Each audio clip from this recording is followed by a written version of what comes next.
Merry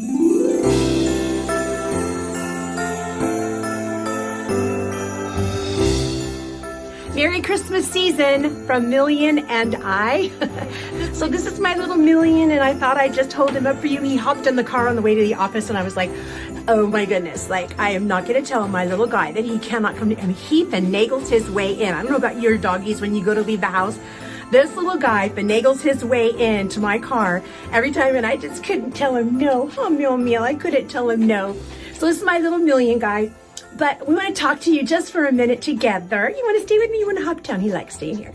We're going to talk together for just a few minutes on Christmas. Christmas is here. We want to wish you a Merry Christmas. So many things are going on. And I know Christmas can be such a difficult time. And in my last video, we were talking about how so many Christmases that we have in our life.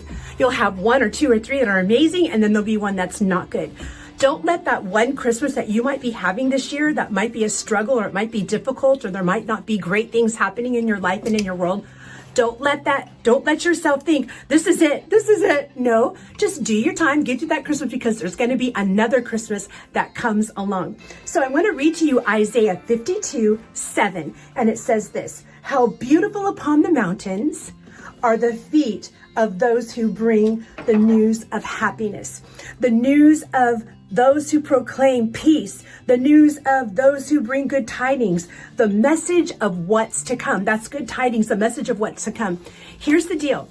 No matter what kind of season you're facing, if you will choose in your heart today through the Word of God, if you will choose to see yourself that you are God's blessing here on earth, no matter what you face, you are His hands, His feet, His heart, His voice, His eyes, His ears. You are who He created to. He cannot get the gospel of Jesus Christ out without you. He can't love the poor person without you. He can't serve the person who needs love and blessing and help without you. He designed it that it would be done through you.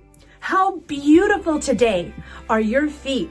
And you must decide in your heart that this Christmas, this holiday season, no matter what, I'm going to be the blesser.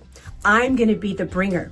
I'm not going to just look for gifts. My beautiful daughter-in-law asked me the other day, Mama B, what do you want for Christmas? And I thought it over, and I thought, I don't want anything. I want an experience. I want to go to lunch. I want to go to lunch and hang out and go shopping. I want to go do something. I want to experience with you. So maybe this year it's not just about gifts, especially with our economy being like it is. Maybe it's about an experience, cooking someone a meal and having them over, going shopping together, maybe going getting your nails done, whatever it is. Maybe it's more about an experience than just about stuff. You can only have so much stuff. Maybe it's more about hanging out together, talking together, knowing each other's heart. One way to fill up so that you can go out and be who Jesus has called you to be is to get out in His nature and fill up on who He is. When you take a walk or go to a forest or walk around here in the desert and you see all the different animals and you see God's creation and you get around it and you smell the beauty of it all around you, you begin to see God's hand in things, and He fills you up with who He is by what He's created. And then worship, filling yourself up with the worship of God. Put it on YouTube, on your television. Put it on your Spotify, so that when you drive around, the worship of God is just flowing into your heart. And as you fill up on that, then when you get around maybe some relatives that you don't get along very good with, you're so full of Jesus, He just comes out of you, because you are the bringer of good news. You are the bringer of God's love today. So I just want to empower you.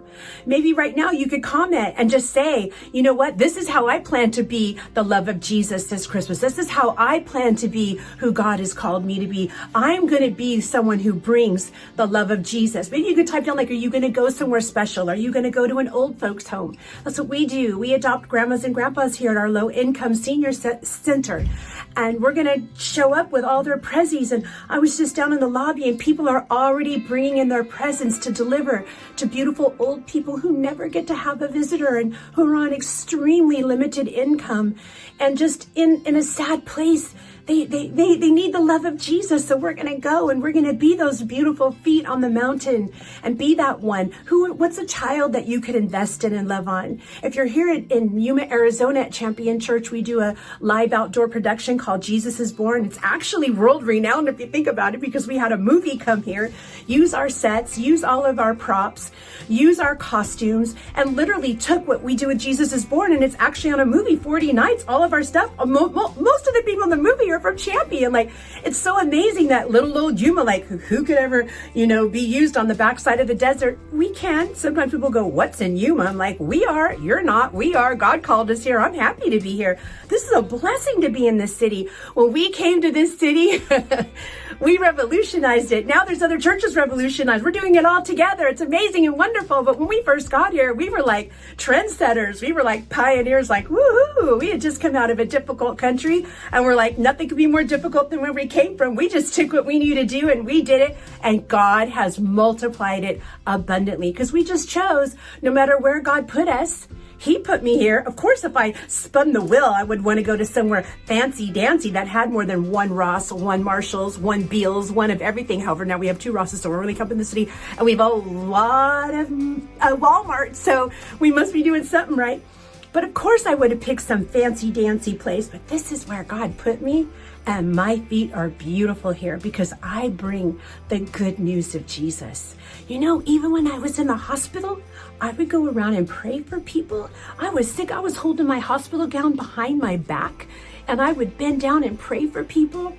I would walk the hallways and love on people.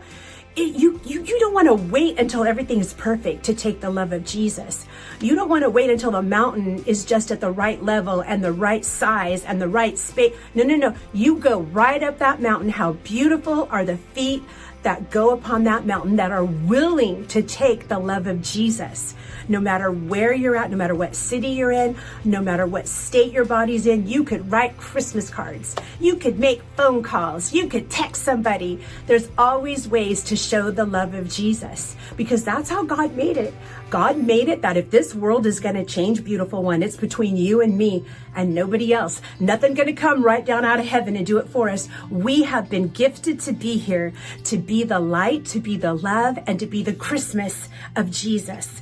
And if you're in Yuma, Arizona, and you would like to be part of Jesus is Born, you could do that. We practice at the end of every third service, and then we have a few practices through the night. We gather together, we have a lunch, and we feed you all. Then for our dress rehearsal, it's a full meal. And our 3 shows, there's a full meal. And then our shows start at 7, and we've got live animals and beautiful angels. And like somebody was saying, like, I don't think people realize like how amazing this is, like a production. This is not like, oh, this cute little church play. No, this is like massive. So if you're anywhere near Yuma, come and be part of it. And yeah, come and be and see it and be blessed by it. Absolutely. I love the fact that our Joseph came years ago and he saw Jesus is Born, and he was smashed. I mean, God just smashed his heart, and he left so broken of what Jesus could do in his life. And he just started attending on Sundays, and God got a hold of his heart. So when we texted him, he's like, do you think is this really my time? I'm like, absolutely, you can do this. And I just saw him under the lights the other night. I'm like, take off your hat, I want to see you under the lights. And he is majestic. I am so proud of him. And I look at so many of our beautiful actors and actresses, and they all started out little and they've all grown up in God's house. And that's how it is. They've learned now to become the beautiful feet of Jesus on the mountain, loving people, bringing hope, bringing peace, bringing joy. I just want to speak into you now the strength that no matter what you're facing, no matter what you're experiencing or going through, God is still going to use you. He needs you. He can't do it without you. You were placed here on purpose, for a purpose, to be his love here on earth. So I empower you now to be the love of Jesus. Tell me, where are you going to go be the love of Jesus? Where are you going to go be the light? Where are you going to go take the good tidings of great joy, which means that expectation, that announcement, that message? Where are you going to take that message? How are you going to love? How are you going to serve? What are you going to do? Let's get creative. I want to know what you're going to go out and do, and you'll inspire me to get out and do some things maybe I've never thought of either. I love you, and I want God's very best for you. I pray that you have the most beautiful Christmas ever.